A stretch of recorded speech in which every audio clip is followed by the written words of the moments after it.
So welcome to all the students of class 9 of Pride India Central School and all the students worldwide. I am Engineer Kumar Harshavardhan and I am taking on your class on behalf of Pride India Central School, Radham, Khagadiya, Mysore, one of the best schools in the district. We not only say but we also deliver. So today we will be studying about the second chapter of our English, that is the sound of music. है ना, sound आप समझते हैं, आवाज जो गुनगुनाती है, music मतलब जो साउंड, जो आवाज, जो मधुर ध्वनि वहां से निकलती है उसे ही हम म्यूजिक कहते हैं. ठीक है, तो चलिए, the sound of the music, this is the part first of Evelyn Glenn is listen to sound without hearing it. है ना, किस तरह से वो जो है बिना सुने हुए सुनती थी और काम करती थी. This is written by author known as Deborah Cowley. है ना, DEBORA, डेबोरा कॉले है इसके राइटर जिन्होंने ये लिखा है. तो शुरू करते हैं हम यहाँ से. God may have taken her hearing but he has given her back something extraordinary. है ना, भले ही इसका मतलब ये है कि भले ही भगवान ने उससे जो है उस इंसान से उससे सुनने की क्षमता ले ली हो. है ना, हियरिंग मतलब सुनने की क्षमता ले ली हो, वो सुन नहीं पाती हो चीज़ों को. But he has given her back something extraordinary, लेकिन भगवान ने उसे कुछ अद्भुत चीज़, कुछ अलग चीज़ दिया है. एक्स्ट्रा ऑर्डिनरी का मतलब यहाँ पे कुछ अद्भुत, कुछ अलग चीज़ दिया है. What we hear, she feels far more deeply than any one of us. मतलब जो हम सिर्फ सुनते हैं वो उसे ना ही सिर्फ सुनती है बल्कि वो उसे बहुत अंदर तक महसूस भी करती है ना. बहुत लोग होते हैं चीज़ों को सिर्फ सुनते हैं, सिर्फ देखते हैं, लेकिन कुछ ऐसी चीज़ें हैं जो अनदेखी उनसे रह जाती हैं. जो एक्स्ट्राऑर्डिनरी लोग हैं वो उसे देख पाते हैं, जो कुछ अलग लोग हैं वो उसे बहुत अच्छी तरह से उसे देख सकते हैं, उसे महसूस कर सकते हैं, उसे भाप सकते हैं. तो वही इसके बारे में बताया जा रहा है. That is why she expresses music so beautiful. और यही कारण है कि वो म्यूजिक को जो है बहुत इतने अच्छे तरह से एक्सप्रेस कर सकती है, आगे लाके रख सकती है. सो हम लोग पढ़ते हैं यहाँ से. Rush hours crowds jostle for positions on the underground train platform. बहुत रश मतलब बहुत ही भीड़ भाड़ इलाका था. रश मतलब बहुत भीड़ भाड़ था. रश आवर्स क्राउड्स मतलब भीड़ भाड़. रश क्राउड एक ही चीज है. क्राउड CROWD है ना, CROWD. क्राउड मतलब बहुत भीड़ भाड़ होना, बहुत खचमकच पूरा भरा हुआ होना. जॉस्टल मतलब पुशिंग, JOSTLE. जॉस्टल का मतलब है यहाँ पुशिंग, JOSTLE. जॉस्टल मतलब पुशिंग, धकेलना. है ना, जब बहुत भीड़ भाड़ होता है क्या होता है, लोग एक दूसरे को रगड़ते हैं, धकेलते रहते हैं ना. तो जॉस्टल मतलब pushing. So rush hours crowds jostle for position on the underground train platform. A slight girl looking younger than her 17 years was nervous yet excited as she felt the vibration of the approaching train. A slight girl, एक छोटी सी लड़की थी. Looking younger, बहुत ही young दिख रही थी, बहुत ही कम उम्र की दिख रही थी. Younger than 17 years, वो अपने उम्र से भी कम दिख रही थी. है ना, 17 साल की थी, वो अपने उम्र से भी कम दिख रही थी. Was nervous yet excited, बहुत ही नर्वस थी. बहुत ही अंदर से एक नर्वसपन होता है जब आप एग्जाम देने जाते हो, जब आप बोर्ड एग्जाम देने जाते हो, या जो पढ़ने वाले बच्चे हैं जो रात भर पढ़ते हैं, उन्हें सुबह परीक्षा देना है तो बहुत नर्वस होते हैं. अगर ये है, ये याद रहा कि नहीं, यहाँ पे मुझे ये याद रहा कि नहीं, अगर ये सवाल आएगा तो किस तरह से लिखेंगे ना.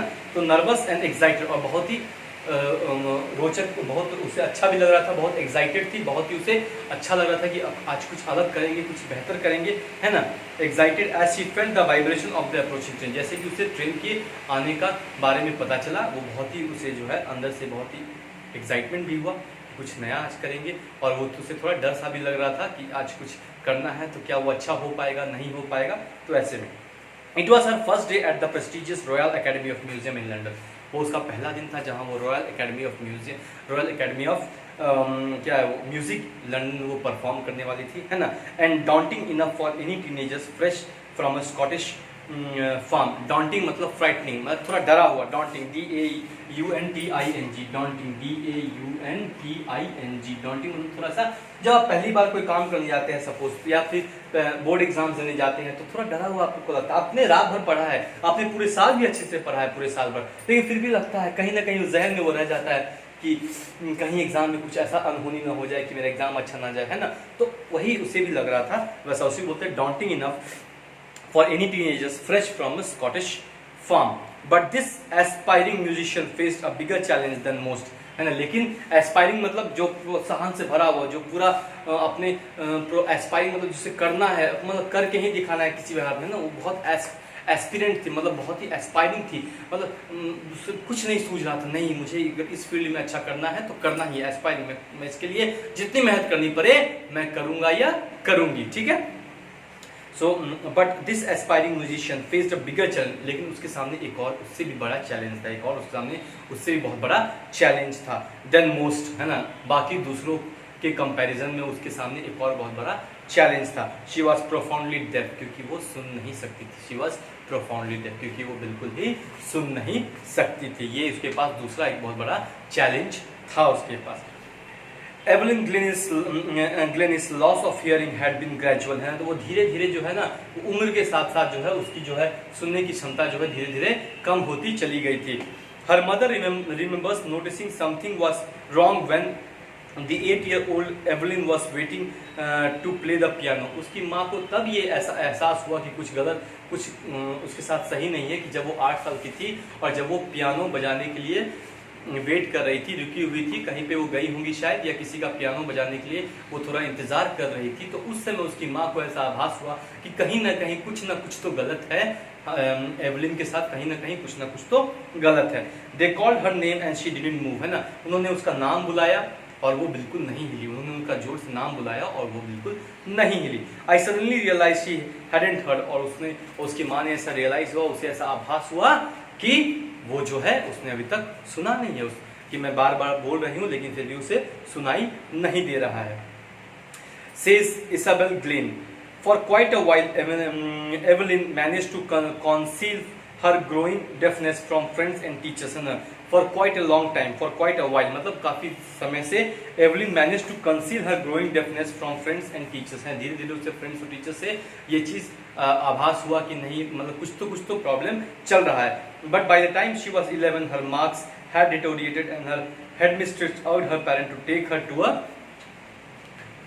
हर टू अ स्पेशलिस्ट, और जब तक कि वो 11 साल की हुई, 8 से 11 साल, ये 3 साल का जो उसका जर्नी था, इन 3 सालों में वो धीरे धीरे होते होते क्या हुआ, उसकी जो है पूरी जो सुनने की क्षमता है वो पूरी तरह से खत्म हो गई और वो ऑलमोस्ट पूरी तरह से डेफ हो गई। क्योंकि क्या हुआ, क्योंकि इन 3 सालों में जो है उसके मार्क्स भी जो है धीरे धीरे कम होते, क्योंकि वो अगर क्लासरूम में बैठती होगी और टीचर्स लेक्चर्स देते होंगे, बताते होंगे, तो शायद वो चीज़ उसे धीरे धीरे क्या कम सुनाई देने लगी, और जब तक कि वो 11 साल की हुई वो चीज़ें जो है बिल्कुल उसे सुनाई देना बंद हो गया। जब वो 8 साल की थी तो शायद क्लास में उसे कम सुनाई देता था, फिर 9 साल की हुई तो थोड़ा और कम हुआ, 10 साल की हुई और कम हुआ, 11वां साल में जो है क्या हुआ, वो पूरी तरह से चीज़ें उसे सुनाई नहीं देने लगी, अब उसे कुछ भी सुनाई नहीं देता था।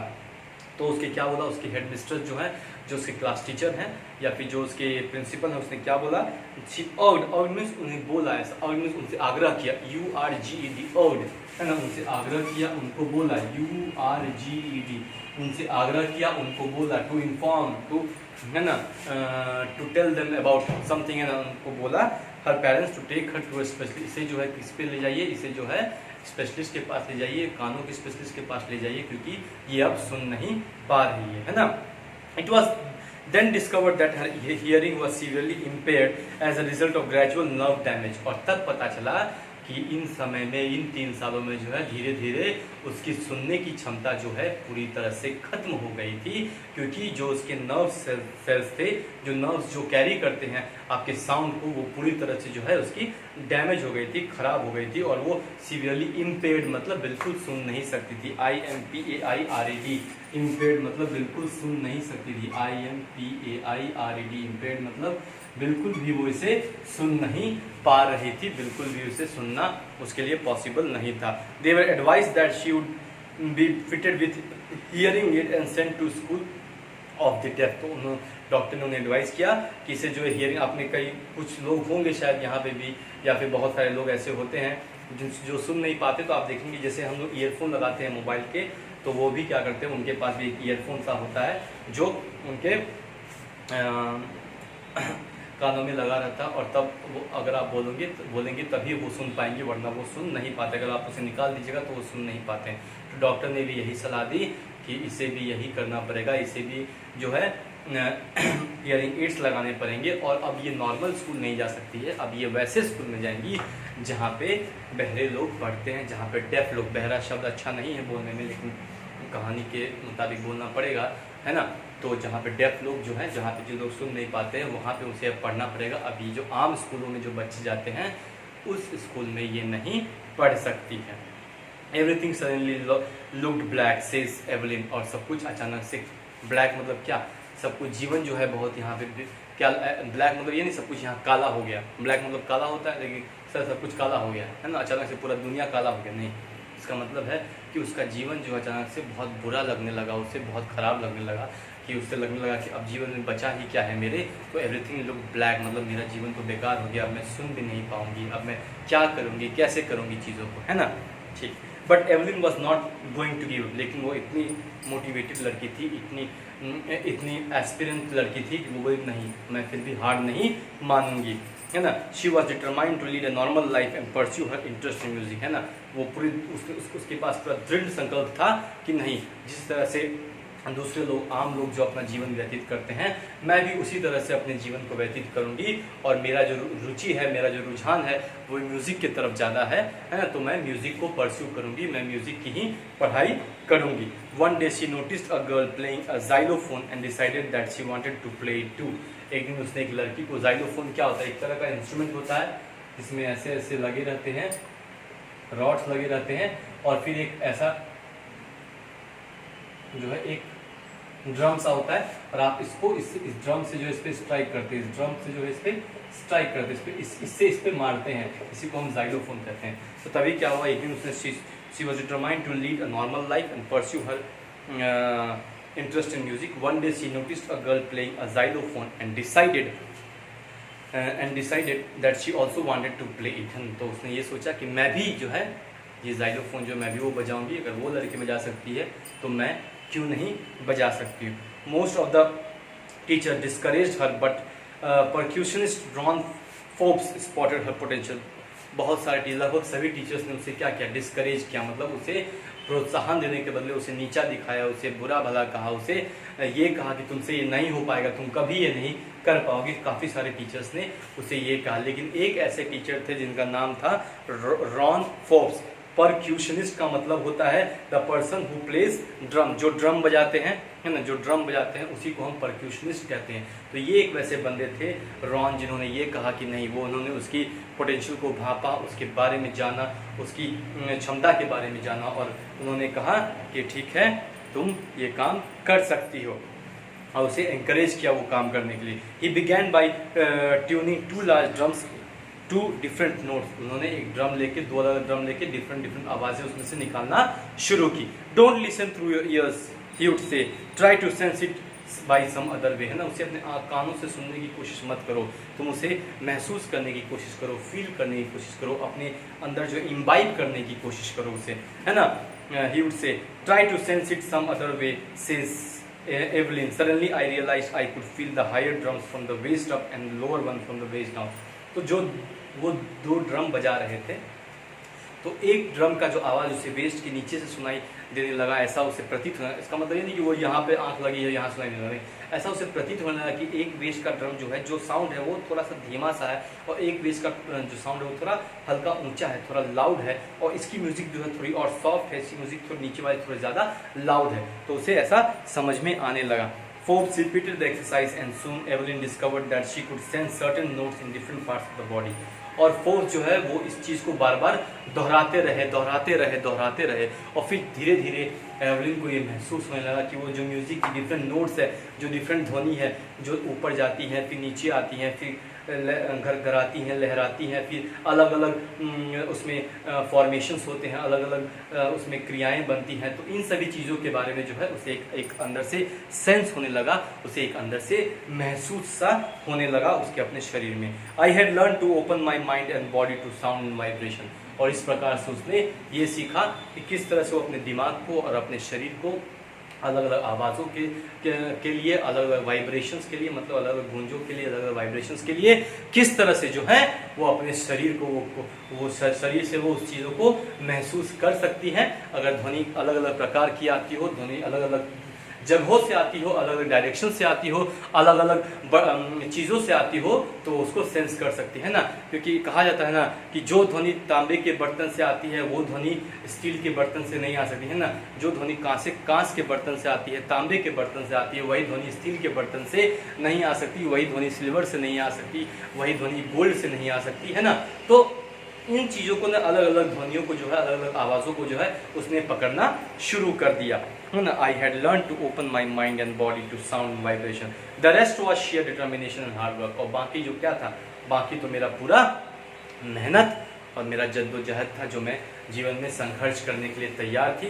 अगर मुझे म्यूज़िक सीखना है, मुझे म्यूज़िक में आगे बढ़ना है, तो मैं वो काम करने के लिए पूरी तरह से तट पे हूँ, पूरी तरह से तैयार हूँ। और उसके लिए वो कुछ भी कर गुजरने को तैयार थी। उसने यही सोचा कि नहीं, ये जो है मेरा एस्पिरेशन है, मैं यही करना चाहती हूँ जीवन में, मेरा एक ही लक्ष्य है म्यूज़िक को सीखना और बहुत बड़े स्टेज पे, बहुत बड़े प्लेटफॉर्म पे जो है इसे वहाँ पे आजमाना, इसे वहाँ पे करना।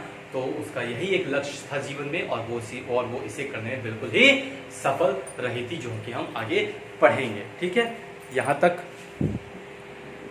मुझे लगता है कि यहाँ तक आप लोगों को कोई भी चीज़ें दिक्कत नहीं हुई होंगी, क्योंकि चीज़ें मैंने बहुत ही सिंपल स्ट्रेट फॉरवर्ड रखी हैं। मैंने लाइन बाय लाइन आपको समझाया है इसमें क्या है क्या नहीं है। तो अब हम लोग जो है आगे एक और स्टैंजा देख लेते हैं। She never look back from the point onward. उसके बाद उसने कभी भी पीछे मुड़ के नहीं देखा। उस पॉइंट के बाद उन्होंने अपने जीवन में कभी भी पीछे मुड़ के नहीं देखा। She toured the United Kingdom with youth orchestra and by the time she was 16 she had decided to make music her life. और उसने पूरा यूनाइटेड किंगडम मतलब UK is United Kingdom, that is nothing but equal to England, है ना। जहाँ पे Boris Johnson जो है वहाँ के प्रधानमंत्री हैं, प्राइम मिनिस्टर बोरिस जॉनसन, जिन्हें भी कोरोना हो गया था और वो ठीक भी हो गए थे, है ना। तो she never look back and she tour, पूरा उसने टूरिंग मतलब टूर, TOUR टूर मतलब पूरा घूमना, TOUR टूर मतलब पूरा घूमना, वहाँ पे पूरा घूमना, भ्रमण करना। She tour the United kingdom with A youth orchestra. Orchestra मतलब एक group of organisation of musicians. Orchestra क्या होता है? Group of organisations of musicians. Orchestra बोलते हैं इसको, ORCHESTRA। ऑर्केस्ट्रा मतलब ग्रुप ऑफ म्यूजिशियंस, इसका मतलब होता है ग्रुप ऑफ म्यूजिशियंस इसको बोलते हैं। मतलब जैसे होता है ना, जैसे आप कपिल शर्मा शो देखते हैं तो पीछे आपके 5-6 लोग होते हैं, एक ड्रम बजाता है, एक तबला बजाता है, एक हारमोनियम बजाता है, एक पियानो बजाता है, उससे क्या होता है? ऑर्केस्ट्रा, ग्रुप ऑफ म्यूजिशियंस, है ना। उनके साथ ये पूरा इसने क्या किया, पूरा इसने लंदन घूमा बाय द एज ऑफ 16 साल तक में। And she had decided to take up life as music. और उसने अपना जीवन जो है म्यूजिक को ही समर्पित करने का सोचा कि नहीं, अब मैं अपना जीवन जो है पूरी तरह से म्यूजिक को समर्पित करूंगी।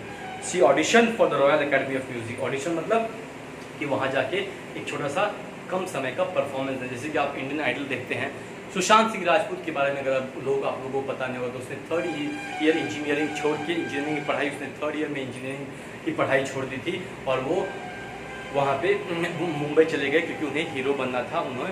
वो बहुत अच्छा डांस करते थे, वो एक डांस क्लासेस भी वो ले रहे थे, तो वो उन्हें डांस करना था, उन्हें उस फील्ड में जाना था। तो वो जो है क्या कर रहे थे, वो मुंबई गए और वहाँ पे उन्होंने डांसिंग क्लासेस लिया और फिर डांसिंग क्लासेस वहाँ पे उन्होंने फिर वो बैक स्टेज डांसर थे, हीरो के पीछे वो डांस किया करते थे सुशांत सिंह राजपूत, जब हमारे बीच नहीं रहे, है ना। तो ऑडिशन वो दिए, वहाँ पे ऑडिशन देखते हैं आप, जैसे इंडियन आइडल में होता है ऑडिशन, तो वहाँ पे ऑडिशन देना पड़ता है। अगर आप अगर 100 लोग आए हैं तो किसी 10 को चुनना है, तो उन 100 लोगों को हर इंसान को जो है, हर महिला या हर पुरुष को जो है, हर लड़के लड़की को जो है 5-5 मिनट या 10-10 मिनट का समय दिया जाता है कि आप अच्छा परफॉर्म करके दिखाइए, जो आपको आता है वो अच्छा परफॉर्म करके दिखाइए, और अगर आप अच्छा करते हैं तो फिर आपको लिया जाएगा, है। तो वो उसे बोलते हैं ऑडिशन। तो वो ऑडिशंस उसने दिया, she auditions for the Royal Academy of Music and scored one of the highest marks in the history of academy. और वहाँ उसने ऑडिशन दिया और वहाँ जो मार्क्स देते हैं, वहाँ जो जजेस बैठ के रहते हैं वो मार्क्स देते हैं और वहाँ उसने सबसे ज़्यादा मार्क्स आए। She gradually move from orchestral work to solo performance. और धीरे धीरे वो उन लोग के साथ, जिन लोगों के साथ उसने पूरा इंग्लैंड घुमा था, यूके घुमा था और सीखा था चीज़ों को, फिर धीरे धीरे वो सोलो मतलब अकेले परफॉर्म करने लगी। सोलो मतलब अकेला, फिर वो अकेले परफॉर्म करने लगी, अकेले अपना काम जो है वो अकेले करने लगी, अकेले ही वो उसे जहाँ बुलाया जाता था वहाँ परफॉर्मेंस दे दी थी, अकेले गाती थी, है ना। तो और फिर अपना अकेले काम करने लगी। And at the end of her 3 years course she had captured most of the top award. और 3 साल के अंदर उसने बहुत बड़े बड़े जो है अवार्ड वो जीत लिए। 3 साल के अंदर जो उसने बहुत बड़े बड़े अवार्ड जीत लिए। तो यहाँ तक मुझे लगता है किसी को कोई दिक्कत नहीं होगा। मैं आपको लाइन बाय लाइन पढ़ता हूँ, ये एक लाइन, फिर दूसरी लाइन, फिर तीसरी लाइन, फिर चौथी लाइन। तो मैं आपको लाइन बाय लाइन पढ़ के समझाता हूँ। अमूमन हमें कभी स्कूल में इस तरह से नहीं पढ़ाया गया था, हमने कभी लाइन बाय लाइन नहीं पढ़ा है। हमने जो भी अंग्रेज़ी सीखी है वो खुद से सीखी है। मैं केरला में पढ़ा करता था और वहाँ पे क्योंकि लोग 2 ही भाषा वहाँ बोलते हैं, या तो मलयालम या तो इंग्लिश। तो चूँकि मलयालम बहुत डिफ़िकल्ट है बोलना और उस समय बहुत डिफ़िकल्ट था बोलना मलयालम, तो मलयालम हमें सीखने में समय लगा था। तो इसलिए फिर हमने क्या किया, हमने पहले इंग्लिश पे ही स्टिक किया कि नहीं चलो हम लोग पहले इंग्लिश से ही शुरुआत करते हैं। तो उस ज़माने में जो है बहुत पुराने ज़माने की मैं बात बोल रहा हूँ, उस ज़माने में ना करीब 2000 के समय जो है, उस समय जब मैं केरला में पढ़ा करता था तो उसमें हम अंग्रेज़ी में चिट्ठी लिखा करते थे अपने घर पे। यहाँ पे बिहार में अंग्रेज़ी में चिट्ठी लिखा करते थे, है ना, और वो खुद से लिखा करते थे और फिर जो वहाँ के टीचर्स थे वो उसे करेक्ट करके हमें देते थे कि नहीं यहाँ आपने गलती की है, यहाँ आप पढ़ो। तो मैं आपको यही बोलना चाहता हूँ, आप लोग की क्या प्रॉब्लम है कि आप लोग ये चाहते हैं कि सर सब कुछ लिखा दीजिए, सर ये लाइन भी लिखवा दीजिए, ये लाइन भी लिखवा दीजिए, ये लाइन लिखवा दीजिए, हर एक लाइन बाय लाइन आप मुझे एक एक चीज़ से लिखवा दीजिए। ऐसा नहीं होता, ऐसे में आप कभी सीख नहीं पाएंगे। Then you will become too much dependent on others. फिर आप लोग दूसरे ऊपर पूरा निर्भर हैं और फिर कहेंगे स्कूल में पैसा देते हैं तो पढ़ाना है ना, क्योंकि सबको बताना है। ऐसा नहीं होता है ना। क्योंकि मैं आपको भारी भारी शब्दों का मतलब बता दे रहा हूँ, लेकिन जब तक आप नहीं पढ़ेंगे खुद से, अगर आपको आपकी इंग्लिश अच्छी करनी है, आप न्यूज़पेपर पढ़ें, इंग्लिश मूवीज़ देखें, अंग्रेजी मूवी, ये निरहुआ ठेसरिया का नहीं देखें, है ना, इंग्लिश मूवीज़ देखें, आप अंग्रेजी मूवीज़ देखें, हॉलीवुड मूवीज़ देखें, अंग्रेजी अखबार पढ़ें, ये लोकल अखबार ना पढ़ें, दैनिक जागरण और ये सब हिंदुस्तानी सब लोकल अखबार है। ये लोग भी कहाँ से कंटेंट लेते हैं, ये लोग भी कंटेंट कहीं और से ही लेते हैं। तो आप अंग्रेजी अखबार पढ़ें, अंग्रेजी अखबार पढ़ने की कोशिश करें। यहाँ नहीं मिलता है मुझे पता है, तो आप उसे क्या करें, बहुत सारे ऑनलाइन एप्लीकेशंस है, आप वहाँ से किसी टाइम्स ऑफ इंडिया को आप वहाँ से डाउनलोड कर लें। टाइम्स ऑफ इंडिया का ऐप है, आप गूगल स्टोर पे जाइए, टाइम्स ऑफ इंडिया का ऐप डाउनलोड कर लीजिए। वहाँ से आप धीरे धीरे पढ़ें। शुरू में बहुत कठिनाई होगी, क्या लिखता है, क्या बोलता है, कुछ समझ में नहीं आ रहा है, लेकिन जब महीना, 2 महीना, 3 महीना गुजरेगा, धीरे धीरे समझ में आ जाएगी। हम लोग अपने स्कूल में ये करवा रहे थे, लेकिन फिर बच्चों का ही देखें, हम लोग इंटरेस्ट नहीं, हम लोग बहुत उसके लिए हमें जूझना पड़ता था, बार बार उन्हें फोर्स करना पड़ता था। लेकिन ये सब जो इंटरेस्ट है आपको खुद से आपके अंदर जो है जगाना होगा, वरना ये बहुत मुश्किल है ये काम करना। हमें भी कोई किसी ने लाइन बाय लाइन चीज़ें नहीं समझाई। जिस तरह से मैं आपको किताब को लाइन बाय लाइन समझाता हूँ, ऐसे कभी भी हमें इस तरह से नहीं पढ़ाया गया और ना ही हम उम्मीद करते थे कि हम इस तरह से पढ़ाया जाए, क्योंकि खुद से भी हमें परिश्रम करना बहुत ज़रूरी है, तभी हम आगे बढ़ सकते हैं। तो यहाँ तो मुझे लगता है आप लोगों को सभी को समझ में आ गया होगा। तो for today I think this much is more than enough. तो आप ऐसे पढ़ेंगे, कहीं भी कोई दिक्कत होगा स्कूल का व्हाट्सएप ग्रुप है, अमूमन आप वहाँ पे मुझे कांटेक्ट कर सकते हैं। मैं ये हर रोज़ बोलता हूँ, ये मेरी आदत सी हो गई है बोलना, लेकिन कभी कोई करता नहीं है। इसका मतलब यही है कि आप परिश्रम कर दें। अगर आप गलतियाँ नहीं कर रहे हैं, इसका मतलब कि आप परिश्रम नहीं कर रहे हैं, ठीक है। तो आज के लिए बस इतना ही है। I am engineer Kumar Harshvardhan and I have been taking English class on behalf of Pride India Central School, Rajdham Khagaria, महज one of the best schools. We not only say, हम सिर्फ कहते नहीं है, बट वी ऑल्सो डिलीवर, हम डिलीवर करते हैं, हमने रिजल्ट दिया है ना। So for today, thank you so much. I'll be signing off, and thank you so much to all the students of Pride India Central School and all the students worldwide for patiently listening to my lectures, and to all the guardians of Pride India Central School and worldwide. Stay home, stay safe, be blessed. Thank you so much.